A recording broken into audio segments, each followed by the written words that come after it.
El 21 de marzo se celebra el Día Internacional de los Bosques.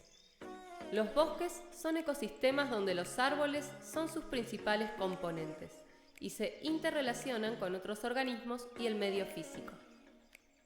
Los bosques nativos son de gran valor por los servicios ecosistémicos que proveen, entre ellos el mantenimiento de la biodiversidad, la fijación de dióxido de carbono, mantienen la fertilidad del suelo, disminuyen la erosión por viento y agua, purifican el agua y el aire, además de proveer bienes productivos como la madera, la leña y aquellos productos no madereros provenientes del bosque como los hongos comestibles.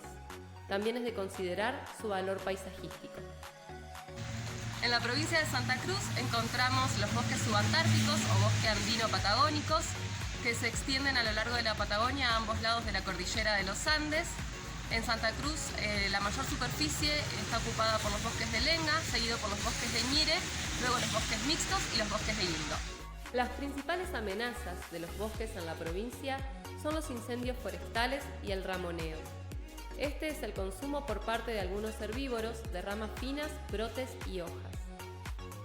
Son sumamente importantes las prácticas de conservación y prevención de incendios forestales que tienden a generar conciencia, limitar e incluso prohibir en temporada de mayor riesgo de incendios el uso del fuego en ciertas actividades y o lugares específicos, dado que en Santa Cruz la mayor parte de los incendios forestales son de origen antrópico.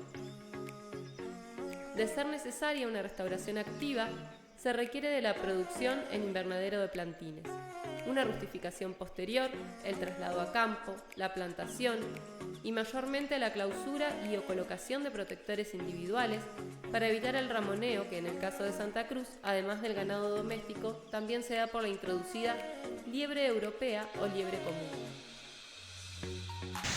Los bosques nativos están protegidos por la Ley Nacional 26.331, a la cual la provincia de Santa Cruz está adherida y es autoridad local de aplicación de la misma el Consejo Agrario Provincial.